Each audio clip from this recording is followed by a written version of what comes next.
The Crimson Bridge Catastrophe. Scandal alert. The Manhattan dream wedding implodes into a Wall Street nightmare before the adrenaline hits.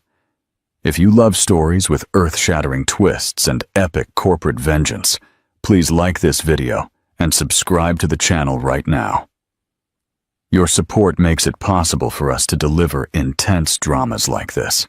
The curtain dropped on the masquerade. The grand ballroom of the Waldorf Astoria in New York City fell into a chilling, deathly silence. One moment, flutes of chilled champagne were clinking, celebrating the union of a multi-billion-dollar property heir and a quiet girl from a forgotten upstate town. The next, the sound of a dry, brutal slap echoed off the marble walls. The groom's hand, red and stinging on his bride's cheek, was raised not in a toast, but in an act of violence before 1,000 guests, the entire elite of the financial capital.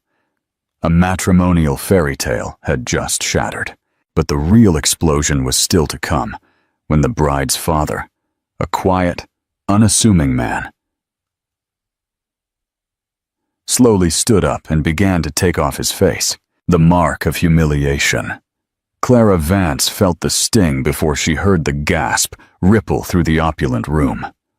The force of the blow snapped her head sideways, causing her pearl and diamond drop earring, a gift from her new mother-in-law, to roll across the polished floor. For a frozen second, the world was a muffled buzz, a kaleidoscope of blurred faces staring in disbelief. Then the burning, throbbing pain spread across her cheek, a crimson mark of utter humiliation.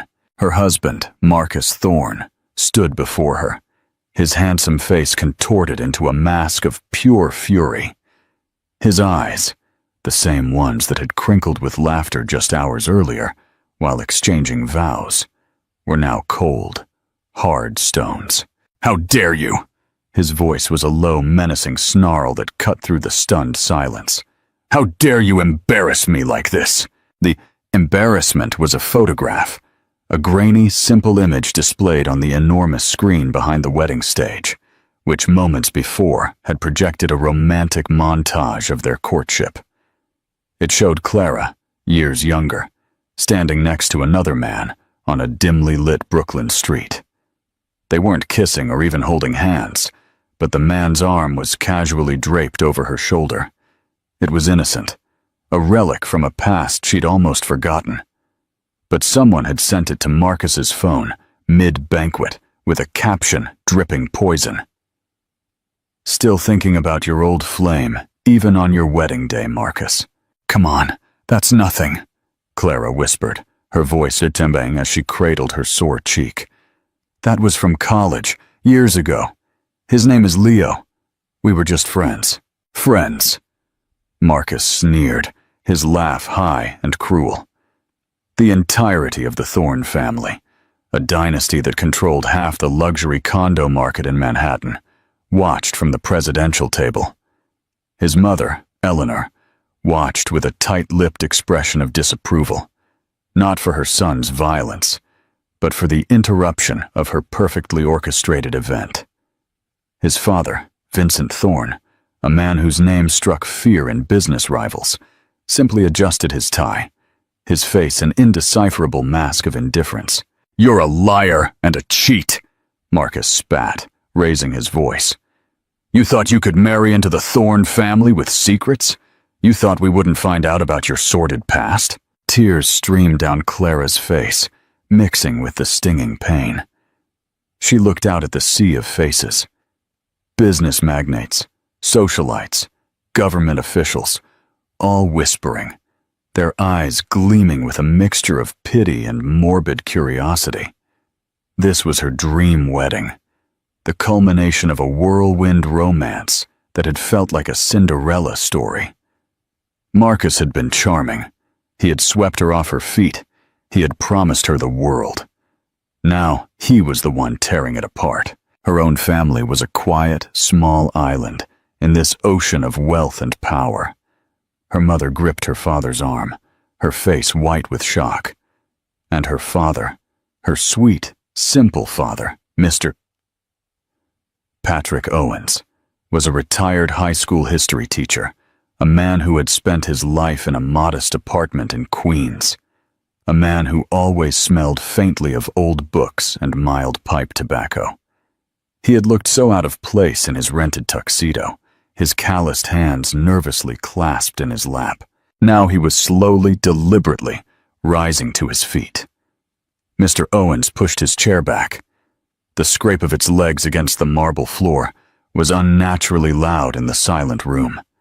He was not a big man, but as he rose, he seemed to cast a shadow that extended far beyond his physical form. He looked at his daughter, his eyes full of pain that mirrored hers. Then he fixed his gaze on Marcus, and for the first time that day, his expression was not one of nervous deference. It was something else entirely, something cold, ancient, and dangerous. "You will not speak to my daughter that way," Mr. Owens said. His voice wasn't loud, but it carried an authority that silenced the whispers. It was firm, devoid of the tremor of an old man. Marcus turned, a sneer twisting his lips. "And who are you to tell me what to do? A penniless old teacher? You should be on your knees thanking us for taking this used luggage off your hands." He punctuated the insult by shoving Clara. Not hard, but enough to make her stumble backward, her beautiful custom-made gown, worth more than all her father's life savings, snagging on a chair. Can you imagine the rage? How do you think an average father would react to this public outrage? Comment below before the shock continues. The ghost of Barcelona is revealed. It was then the world tilted on its axis. Mr. Owens did not rush. He did not yell. He simply walked with a calm, measured pace toward the stage. He strode past his sobbing daughter, his eyes fixed on the sneering groom. When he reached center stage, standing right in front of the powerful Thorn heir, he did something no one could have predicted. He reached up to the side of his face, his fingers finding a nearly invisible seam just beneath his ear, and with a faint tearing sound, he began to peel away the skin. The wrinkles, the age spots of the humble teacher, Mr. Owens, began to lift off. Beneath was not flesh, but a smooth, synthetic surface. The mask came off, revealing a face that was decades younger, harder, and terrifyingly familiar to a select few in the room. Vincent Thorn, Marcus's father, who had remained impassive throughout the entire ordeal, shot to his feet. His face drained of all color. His wine glass slipped from his fingers and shattered on the floor. "It can't be," he whispered, a sound of pure terror. Damien Cross. The name hung in the air like the prelude to a storm. Damien Cross, a ghost, a legend in the underworld, the phantom architect of the fall of a dozen corporate empires 20 years ago in Chicago. A man rumored to be dead or living on a private island under a dozen aliases. He was Clara's father, and he had just watched a spoiled brat slap his only daughter. Damien Cross, no longer the stooped Mr. Owens, let the hyper-realistic mask drop onto the stage. He stretched his neck, the muscles taut and defined. The eyes that stared at Marcus were not the soft, watery eyes of a teacher. They were the piercing, analytical eyes of a predator. "Let's try this again," Damien Cross said, his voice now a silken, deadly whisper. "Were you saying something about used luggage?" The silence that followed the unmasking was a physical entity, heavy and suffocating. The air in the Waldorf Astoria ballroom, once thick with the scent of lilies and expensive perfume, now crackled with an ozone of pure fear. The name Damien Cross was a master key, unlocking forgotten closets in the minds of the city's most powerful men. They remembered the whispered stories, the sudden bankruptcies, the rivals who had simply vanished. And now the ghost stood on a wedding stage, his eyes locked on the Thorn heir. Marcus was frozen, his bravado evaporating like mist in a furnace. The face before him was one he recognized from his father's most secret files, a black and white photo marked with a red X. This was the man his father had spent 2 decades hunting, the architect of a hostile takeover that had nearly cost them everything in the early 2000s. "You're supposed to be dead," Marcus stammered, taking an involuntary step back. Damien Cross allowed a small, chilling smile to touch his lips. "Reports of my demise were, as you can see, greatly exaggerated. I preferred a quiet life. I was content to be a simple history professor. But you—" He took a step forward, and Marcus flinched. "You put your hands on my daughter. You disturbed my peace." Vincent Thorne, Marcus's father, finally found his voice. It was strained, cracking under a pressure no business deal had ever exerted. "Cross, let's be reasonable. This is a misunderstanding, a family dispute." Damien's gaze shifted to him. It was a look that stripped Vincent of his billion-dollar empire, his custom-tailored suit, his carefully constructed persona of power, leaving him naked and afraid. "Reasonable?" Damien repeated. "Was it reasonable, Vincent, when you hired thugs to torch my first office building with my wife still inside? Was it reasonable when you used that insurance money to lay the first brick of this pathetic empire?" A collective gasp went through the room. This wasn't just a business rivalry. This was a vendetta, a blood feud. Clara stared at her father, her mind reeling. The quiet, gentle man who read her bedtime stories, the man who grieved for her mother, a woman she'd been told died from a sudden illness, was this formidable stranger. Her whole life, her entire identity, felt like a carefully constructed lie. "That's a lie," Vincent sputtered, but his sweaty forehead and shifty eyes betrayed him. "You have no proof." "Proof?" Damien laughed, a dry, humorless sound. He reached into the inner pocket of his rented tuxedo and pulled out not a weapon, but a small, sleek USB flash drive. He held it up for all to see. "I spent 20 years being a ghost, Vincent. Ghosts have time. They watch, they listen, and they collect. On this drive is every illegal transaction, every bribed official, every shell company you've ever used. It contains the original police report of the arson you paid to have buried, along with a sworn statement from the man you paid to light the match." He was surprisingly chatty before he passed away in a boating accident last year. He turned his attention back to Marcus, whose face was now the color of ash. "As for you, you spoiled little prince, the photo you received. Who do you think sent it?"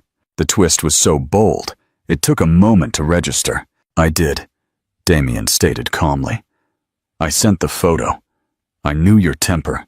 I knew your arrogance. I knew you were a weak, insecure boy who would react with violence rather than confidence. I needed to see if you were worthy of my daughter's love. You failed the test spectacularly." He had orchestrated the entire public humiliation, not of his daughter, but of the Thorne family. He had set a trap, and they had fallen squarely into it, exposing their true, rotten nature for the world to see. Eleanor Thorne, who had been a statue of horrified silence, finally broke. "Monster! You planned this! You used your own daughter!" "I used my daughter's capacity for forgiveness," Damien corrected, his voice dropping to a low, dangerous tone. "She saw goodness in your son where there was none. I, on the other hand, see things as they are. And what I see is a family of criminals who built their fortune on the ashes of my wife." He tossed the USB drive to a man in the front row, Director Maxwell Salas of the FBI's Complex Financial Crimes Division. "I believe you've been looking for this, Director. A little wedding gift from me." The official, a man known for his bulldog tenacity, caught the drive, his eyes wide. He looked from the drive to Vincent Thorne, and a slow, grim smile spread across his face. The foundation of the Thorne Empire had just cracked. Damien then turned back to Clara. The hardness in his face instantly softened, replaced by the familiar love and pain of the father she knew. "My dearest Clara," his voice was choked with emotion. "I am so sorry for the life of lies I made you live. I did it to protect you, to keep you safe from them." He gently touched her bruised cheek, his fingers tracing the red mark left by Marcus's hand. "But now I see the only way to protect you is to dismantle the world that hurts you." He turned and faced the Thorne family one last time. "This isn't over," he promised, his voice a quiet vow of destruction. "This is only the beginning. By the time I'm done, the Thorne name will be nothing but a whispered fable in the dark." Without another word, he took Clara's hand, and together they walked off the stage, leaving behind a shattered wedding, a terrified groom, and the smoldering ruins of a corporate dynasty.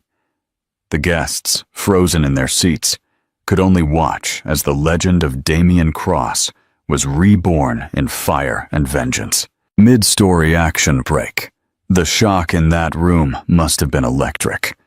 If the tension has you hooked, make sure to like and comment with a "if you believe revenge is a dish best served cold." The command center and the final turn. The drive from the Waldorf Astoria was a blur for Clara. The bright city lights blurred in the windows of a discreet black sedan that had appeared out of nowhere the moment they exited the hotel. Her father, Damien Cross, sat beside her. No longer the frail Mr. Owens, but a man who radiated a quiet, coiled energy. The rented tuxedo had been replaced with a simple dark gray Henley shirt and black pants that seemed more suited to his true persona. Clara's mind was a vortex of emotions. The pain in her cheek was a dull throb, a physical anchor to the surreal nightmare. Betrayal mixed with a strange, soaring sense of awe. The man who bandaged her scraped knees and helped her with history homework was capable of taking down industrial titans. "Where are we going?" she finally asked, her voice barely a whisper. The wedding dress felt like a costume from another life, heavy and ridiculous. "Somewhere safe," he replied, his eyes on the road. "A place I prepared a long time ago." The safe house was an unmarked warehouse in the city's industrial sector, but behind a corrugated steel door that hissed open with a silent hydraulic sigh was a different world. It was a minimalist, high-tech command center. A bank of monitors lined one wall, displaying a dizzying array of financial data, news feeds, and security camera footage from across the city. A long conference table dominated the center of the room, and in the corner was a small, functional living space. A woman with sharp, intelligent eyes and silver hair, pulled back into a severe bun, rose from a chair. It was Maria, the woman Clara had known all her life as Aunt Maria, the kind neighbor who always brought over pastries and looked after her father. "The package has been delivered, Damien," Maria said, her voice clear and professional. "Salas has already convened an emergency task force. Thorne Group assets are being frozen as we speak." "Aunt Maria?" Clara breathed, completely bewildered. Maria offered her a soft, apologetic smile. "My real name is General Maria Estrada, former military intelligence. I retired the same time your father died." The ground beneath Clara's feet crumbled a little further.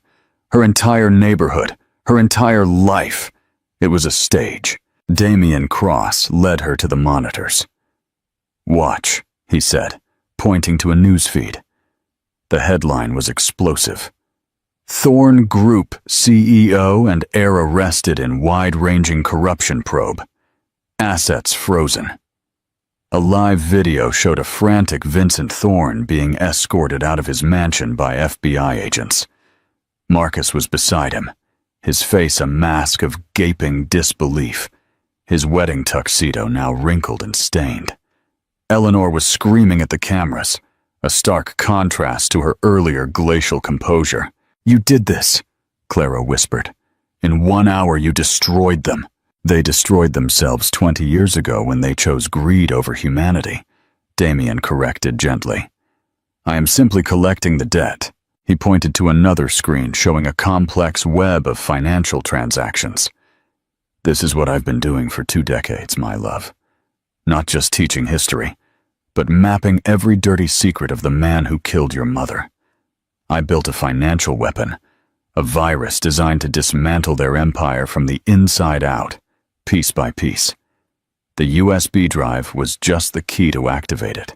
He explained the plan, his voice calm and methodical. The virus wasn't just data. It was a series of automated, timed stock dumps triggered by specific keywords in the news. The moment the media reported the investigation, the shell companies he controlled across the globe began to sell off Thorn Group stock, triggering a panic sell. Simultaneously, anonymous tips were sent to international regulators about the group's offshore accounts, freezing their international capital. It was a multifaceted assault, a corporate blitzkrieg he had spent half a lifetime engineering. But why, Dad? Clara asked, tears finally coming again, this time not from humiliation, but from deep confusion and hurt. Why the lies? Why couldn't you have just been my father? His face softened, the hardened strategist replaced by the loving parent. He pulled her into a hug, his embrace strong and secure. Because they would have found us. His voice choked with 2 decades of pain. Vincent was obsessed. He knew I survived the fire. He had people searching for me, searching for any surviving family. If he had ever discovered I had a daughter, Clara, there is no line he wouldn't have crossed to get to me through you. So I died. Mr. Owens was born, a boring, harmless man no one would look at twice. It was the only way to give you a normal life, a safe life. A ping from one of the computers drew Maria's attention. Damien, you need to see this. On one of the security feeds labeled Thorn Secondary Residence, they saw a flurry of activity. A black van had pulled up to a luxurious villa in the Hamptons. Men in dark suits were rushing inside. That's not Salas's team, Maria noted, frowning. Those aren't government plates. Damien Cross zoomed in on the face of one of the men. A cold recognition dawned on his face. Silas the Viper, he muttered. An old acquaintance. Works for the highest bidder. Specializes in extractions and disappearances. Who would hire him? Clara asked. Her heart pounding. Someone with more to lose than just money, Damien answered, his mind racing. The Thorn Group didn't operate in a vacuum. They were the public face of a much more dangerous, shadowy consortium of investors. Vincent was their money launderer. With him gone, the consortium is exposed. They are not trying to save Vincent. They are trying to clean up loose ends. Another screen lit up with an incoming video call. The caller ID was blocked. Maria patched it to the main display. The face that appeared was haggard, his eyes full of desperate, wild cunning. He was in the back of a moving vehicle, city lights blurred behind him. It was Marcus. You, he growled, his voice a venomous hiss. You think you've won? You've just signed your own death warrant, and hers. Let me guess, Damien said, his voice deceptively calm. Your father's silent partners aren't happy. They want the original data. They want the real ledgers from which your virus was built, Marcus spat. They know a copy on a USB isn't your style. You have the source code. They'll trade it for my father. But if you refuse, they know about him. He gestured vaguely, and the camera shifted to show a bound and gagged figure in the seat next to him. It was Leo, the man from the photograph. Clara gasped, clapping a hand over her mouth. He was easy to find. Marcus sneered. Just a little digging into your daughter's innocent past. We have his family too. You have 1 hour to deliver the source data at the Crimson Bridge, the old rail bridge over the Harlem River. If you're late, or if we see one cop, he dies first. Then his family. Then we'll spend every resource we have hunting your little girl. You can't hide forever. My father's partners have a very long reach." The screen went black. Clara turned to her father, her eyes wide with terror. "Dad, what are we going to do?" Damien stared at the screen where Marcus's sneering face had been. The mask of the cold strategist was back in place, but his eyes held a fire hotter than any boardroom battle. This was no longer about money or revenge. It was about his daughter's life and innocent people caught in the crossfire. "Maria," he said, his voice like ice. "Prep the package, but not the real one. Load the secondary virus onto a hard drive. The one we designed for a scorched earth scenario." He turned to Clara, his expression grim. "He's right about one thing. We can't hide forever. So we stop hiding." He walked over to a steel locker and opened it. Inside, nestled in custom-made foam, was not a laptop, but a sleek, matte black handgun and several clips of ammunition. "Tonight," Damien Cross said as he expertly checked the weapon, "we end this for good. Black pawn." The final chess match at the Crimson Bridge. The Crimson Bridge arched over the dark, slow-moving waters of the Harlem River, its steel skeleton lit by the orange glow of the city. It was a place of transit, of movement, but tonight it felt like a final destination. The air was thick with moisture and the low rumble of impending violence. Damien Cross stood at the bridge's midpoint, a solitary figure silhouetted against the distant skyline. He held a steel briefcase in one hand. He looked like a businessman waiting for a late-night deal, but the cold, focused calm in his posture spoke of a different kind of commerce. Clara and Maria were 2 miles away at the command center. A live feed from a drone silently hovering high above the bridge played on their main screen. Clara's hands were clenched so tight her knuckles were white. "Are you sure about this, Dad?" she had pleaded before he left. "There has to be another way. In their world, this is the only language they understand," he had replied, giving her a reassuring squeeze on the shoulder. "Trust me." A black van, the same one from the villa, screeched to a halt at the opposite end of the bridge. 2 burly figures emerged, their suits doing little to conceal their muscular frames. Then Marcus stepped out, dragging a terrified Leo with him, a pistol held firmly to his temple. "Cross!" Marcus's voice was sharp, cutting through the night air. "You came alone. Smart. Now toss the briefcase. Show me he's unharmed first." "You're not in a position to make demands," Marcus yelled, his laughter high-pitched and unhinged. He shoved the gun harder against Leo's head, making the young man whimper in fear. "The briefcase, now!" With a deliberate motion, Damien set the briefcase on the ground and slid it across the asphalt. It coasted smoothly, stopping a few feet from the van. One of Marcus's thugs approached cautiously, keeping his eyes on Damien, while the other kept his weapon trained on the silent darkness surrounding the bridge. "Open it," Marcus ordered. The thug knelt, undid the latches, and lifted the lid. Inside, nestled in foam, was a portable hard drive. He gave Marcus a nod. "The source code." Marcus sneered at Damien. "See, in the end, even legends have a price, and your price is your daughter's life. A price I'm willing to pay," Damien said, lowering his voice. "But not to you." It was a cue. From the command center, Maria's fingers flew across a keyboard. "Phase 2. Ready." The hard drive in the briefcase began to emit a high-pitched whine. A small LED flickered from green to red. The thug's eyes widened in panic. "Boss, it's a—" He never finished the sentence. The hard drive wasn't a bomb in the conventional sense. It was an EMP, a powerful, miniaturized electromagnetic pulse device.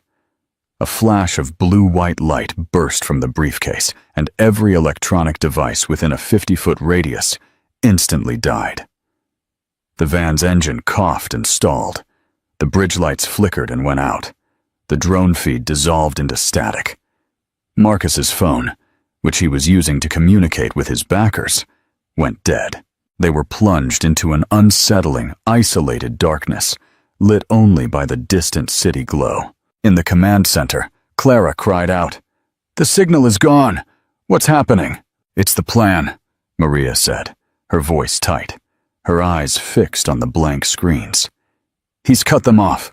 He's on his own now." On the bridge, the sudden darkness and silence were disorienting. For a fraction of a second, everyone froze. It was the moment Damien Cross had been waiting for. He moved with a speed that defied his apparent age, a blur of motion in the gloom. He wasn't aiming for Marcus. He was aiming for his men. Before the first thug could even process the EMP blast, Damien had closed the distance. There was a sickening crunch of bone as he landed a precise, incapacitating strike to the man's knee, followed by a swift blow to the temple that sent him collapsing to the pavement, unconscious. The second thug, regaining his senses, swiveled his weapon towards the sound, but Damien was already moving, using the van as cover. He kicked the vehicle's door with tremendous force, slamming it against the man and pinning him against the van's frame. A second kick disarmed him. It was over in under 5 seconds. 2 professional enforcers neutralized with brutal efficiency. Marcus, in a panic, fired his pistol wildly into the darkness. Bullets whizzed, ricocheting off the bridge's steel beams with loud pings. Leo, in a moment of pure survival instinct, dropped to the ground, crawling away from the madly firing Marcus. "You can't hide, old man!" Marcus shrieked, his voice cracking with fear and rage. A calm voice emerged from the darkness directly behind him. "I'm not hiding." Marcus spun around, eyes wide with terror. Damien Cross was there, untouched. The matte black handgun from the locker now in his hand, held with the relaxed confidence of a seasoned professional. He hadn't fired a single shot. "It's over, Marcus," Damien said, his voice devoid of emotion. "It's not over!" Marcus screamed, raising his pistol to shoot, but his hands trembled uncontrollably. His shot went wide, shattering the night silence. Damien didn't flinch. He didn't return fire. Instead, he made a small, almost imperceptible gesture with his free hand. From the shadows beneath the bridge, a spotlight snapped on, pinning Marcus in its brilliant white shaft of light.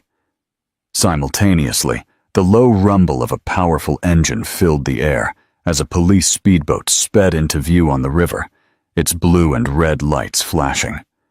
Standing on its bow was Director Salas of the FBI, a megaphone in hand. "Marcus Thorne!" Salas's voice boomed over the water. "You are surrounded. Drop your weapon now." Marcus looked wildly from the boat to Damien, his face a mess of confusion and desperation. You called the cops! I told you not to!" "I didn't call them," Damien said simply. "I own the company that manufactures their new encrypted communication systems. They've been listening to every word you've said since you made your call. They were just waiting for you to make your move." It was the final checkmate. Every move Marcus had made, every threat, every demand, had been anticipated and countered. He was not a player in this game. He was a pawn moved to a corner by a grandmaster. With a final desperate cry of rage, Marcus spun his weapon not towards Damien, but himself. Before anyone could react, he jammed the pistol to his head. "Stop!" Clara's voice suddenly screamed. Everyone froze. She was running onto the bridge, her wedding dress gathered in her hands, her face streaked with tears. Maria was right behind her, trying to pull her back. "Don't do it, Marcus," she pleaded. "It's not worth it." Marcus looked at her, his eyes vacant, the gun still pressed to his temple. He saw the woman he was supposed to love, the woman he had brutalized, now begging for his life. For a moment, a flicker of something. Shame, regret, a tiny piece of the man he could have been, crossed his face. "He's stalling!" Maria hissed to Damien. "It's a classic tactic. He's waiting for his real backup. Damien's eyes narrowed. Maria was right. The consortium wouldn't rely on a loose cannon like Marcus. This was a distraction. His gaze swept the dark, opposite end of the bridge. He saw it then. A faint, glittering reflection. The unmistakable signature of a sniper scope. They weren't here for Marcus. They were here for him. And his daughter was directly in the line of fire. "Clara, get down!" he roared, lunging toward her. The crack of the sniper rifle echoed across the bridge, a sound far sharper and deadlier than Marcus's pistol. The world slowed to a stop as Damien Cross dove, shoving Clara onto the hard bridge asphalt. He felt a white-hot agony tear through his shoulder. The force of the impact spun him, and he landed heavily on his side, his vision momentarily swimming in a red haze. The sniper's shot had found its mark. "Dad!" Clara screamed, scrambling towards him, her voice filled with terror. On the river, Director Salas's voice boomed over the megaphone. "Sniper! North end of the bridge! All units advance!" The police speedboat surged forward, its spotlight sweeping the darkness. Marcus, shocked by the sudden turn of events, hesitated for a fatal second. The sniper wasn't his backup. It was his executioner. They were cleaning up all loose ends. Realizing he was just another liability to be erased, he dropped his own weapon and raised his hands in surrender as police officers swarmed the bridge. Ignoring the chaos, Maria rushed to Damien's side, her military days medical training kicking into gear. She quickly assessed, applying pressure to the wound. "You missed the artery, but you're losing blood. We need to get you out of here." "Not yet." Damien grit his teeth against the pain, a sickening wave. He pushed himself into a sitting position, his eyes fixed on the opposite end of the bridge where the shot had originated. They won't send just one. They'll have a team. They need the source data. They're coming for it. As if on cue, the roar of high-performance engines filled the night. Two black sedans, faster and more menacing than the van, sped onto the bridge from the north, their tires squealing as they weaved through the abandoned cars. Men in tactical gear, armed with assault rifles, leaned out of the windows, firing to force the police to take cover. These were no ordinary thugs. They were highly trained mercenaries.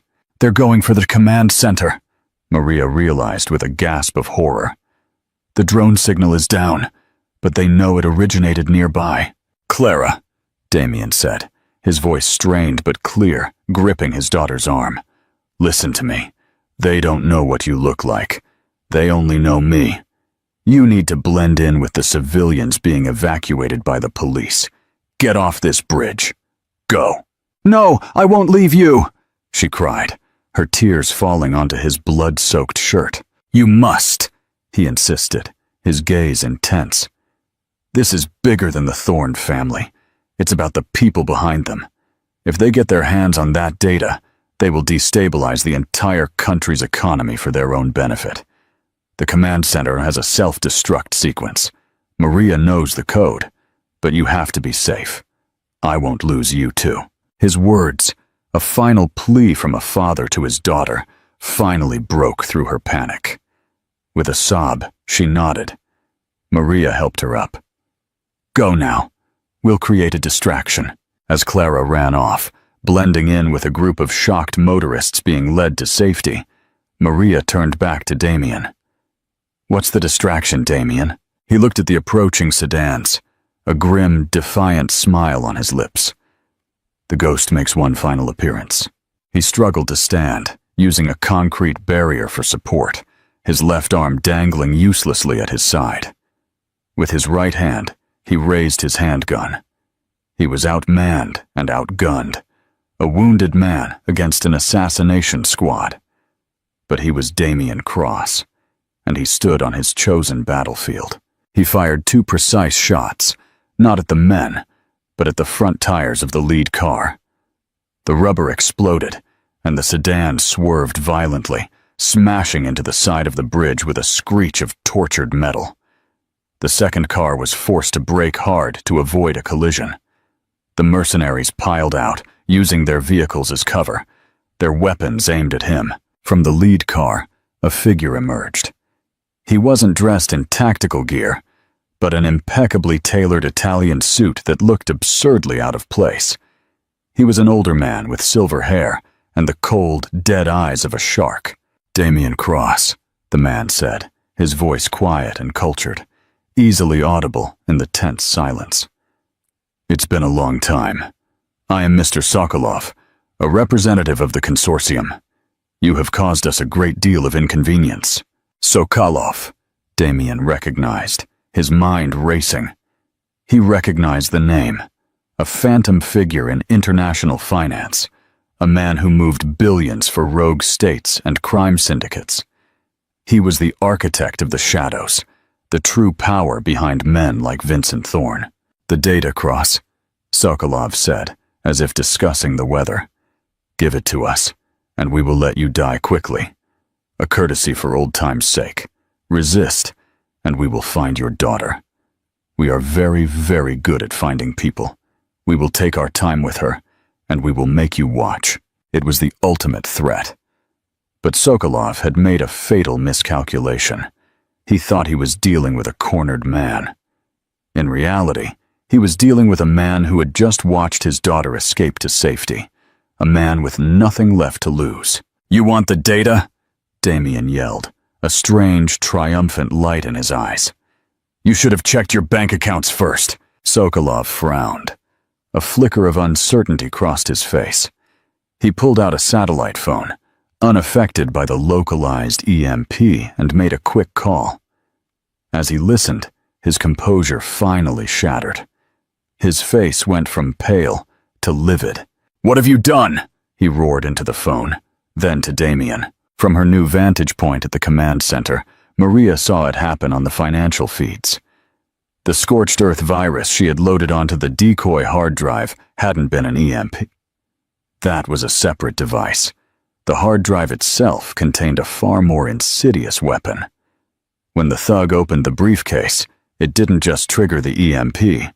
It also sent a wireless pulse to a hidden receiver in the van that was connected to the internet via a satellite link. That pulse authenticated the virus, which then unleashed itself across the entire consortium's financial network. It wasn't designed to steal or expose. It was designed to corrupt. It was a data-shredding algorithm of pure chaos, turning trillions of dollars of assets into meaningless digital noise. It was tearing through their offshore servers, wiping accounts, falsifying records, and bringing their entire shadow economy to a grinding halt. "I just collected another debt," Damien shouted, his voice ringing with victory. "The one you owed the world!" Sokolov, in a fit of blind rage, raised his own weapon. "Kill him! Kill him now!" The mercenaries opened fire. A hail of bullets chewed at the concrete barrier where Damien was. But he was already ready gun. In the split second of Sokolov's distraction, he had dropped behind the barrier, rolling to the edge of the bridge. He scrambled over the railing, fired one last shot from his pistol. Not at Sokolov, but at a thick power cable running along the side of the bridge, causing a shower of sparks. And then, without hesitation, he leapt over the side and plunged into the dark water below. Sokolov and his men ran to the edge, firing into the river, but it was useless. Damien Cross had vanished once more, swallowed by the night. The architect of the shadows had been outmaneuvered. His empire of smoke and mirrors was collapsing around him, all because of a ghost he thought he could control. A new dawn, the Mediterranean respite.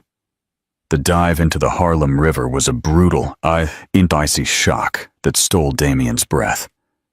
For a moment, the world was a roaring black chaos. The agony in his shoulder flared, a supernova of pain that threatened to drag him into unconsciousness. Bullets smacked the water around him, their deadly tracks marked by brief, phosphorescent zippers in the gloom. He fought the instinct to panic. His decades of discipline took over. He forced himself to float, letting the strong current become his ally, dragging him swiftly away from the bridge and the circle of death blooming on the surface. Above, Sokolov stared at the dark, turbulent waters, his face a mask of incandescent fury. The plan was in tatters. His 2-decade-long hunt culminated in this final, infuriating act of defiance. The ghost had not only escaped, but he had taken their entire financial world with him. "Find him!" he snarled at his men. "I want his body! I want his head!" But he knew it was useless. The river was deep, the current treacherous. Cross had planned this.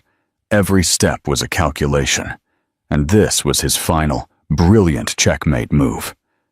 The architect of the shadows was left powerless, his empire of secrets and blood money dissolving into digital dust. Downriver, Damien fought for every inch. His vision tunneled. The city lights above blurred into a meaningless smear. His wounded body screamed surrender for the sweet final piece of the abyss. But one image burned in his mind. Clara's face, terrified but alive, disappearing into the crowd. That image was his fuel. He swam, his movements growing slower, until his searching hand finally brushed against the rough, viscous texture of a wooden piling. The old ferry terminal, his extraction point. With the last drops of his legendary will, he hauled his broken body out of the water, collapsing exhausted onto the rotting pier. His breathing, a harsh, desperate gasp. A moment later, a silent black Zodiac boat, its engine barely a whisper, pulled up to the pier. Maria was at the helm, her face grim but steady. "I was beginning to worry," she said, her voice tinged with a respect that transcended their long association. With expert proficiency, she helped him aboard, her hands already working to apply a pressure bandage to his wound. "You are a stubborn, foolish old man, Damien." "It's genetic," he gasped. A faint smile touched his lips before he finally allowed the exhaustion to claim him. 2 days later, the world felt a long way off. In a quiet, sun-drenched villa overlooking the turquoise Mediterranean Sea and the port of Serenity, another of Damien's meticulously planned contingencies on the Spanish coast, Clara finished changing the bandage on her father's shoulder. The bullet had been removed by a discreet doctor, a man whose loyalty Damien had secured years ago. It was healing, the physical wound closing far faster than the invisible ones they both carried. He sat on the terrace, gazing out at the endless expanse of water, and for the first time since she had known him, he looked truly at peace. The watchful, tormented quality in his eyes was gone. "How do you feel?" she asked softly, sitting beside him, like a man who has finally finished his life's work. His voice was quiet. He reached out for her hand, his grip warm and steady. "Now I can begin the life I always wanted, just being your father. No more secrets, Clara. No more lies." She squeezed his hand, a genuine, joyful smile illuminating her face. "I would like that very much." She followed his gaze to the horizon, her mind so much like his, already moving, strategizing. "You know," she began thoughtfully, "the news is calling it Digital Zero event. You didn't just ruin the Thorns. You destroyed a multi-trillion-dollar shadow economy. You crippled crime syndicates, destabilized corrupt regimes. You gave the world a chance." He nodded slightly. "They had it coming. The government will eventually release the legitimate Thorn Group assets," she continued, a sly, familiar glint in her eyes. "And with your own extensive resources, one person could build something powerful from the ashes, a foundation dedicated to helping the victims of men like Sokolov and Vincent Thorn, a foundation that could fight their kind of corruption on a global scale. But this time, in the full light of day." Damien Cross turned to look at his daughter, to truly look at her. He saw not the naive girl who had walked into a disastrous fairy tale, but a formidable, intelligent woman, forged in the crucible of his war. She possessed his own strategic brilliance, but it was tempered with her mother's deep, unbreakable compassion. She was his true legacy. The Crosslight Foundation, he mused, the name tasting like hope. A slow, proud smile spread across his face. I like the sound of that. But make no mistake, Clara, it will be your foundation, your vision. I'm officially retired. I'm just the old history professor who's surprisingly good with accounts.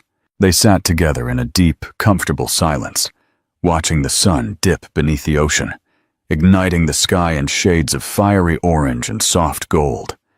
The storm had passed, the ghosts had been exorcised, and for the first time, the future was not a carefully plotted contingency plan or a desperate flight from danger, but a vast, open horizon, shimmering with infinite promise.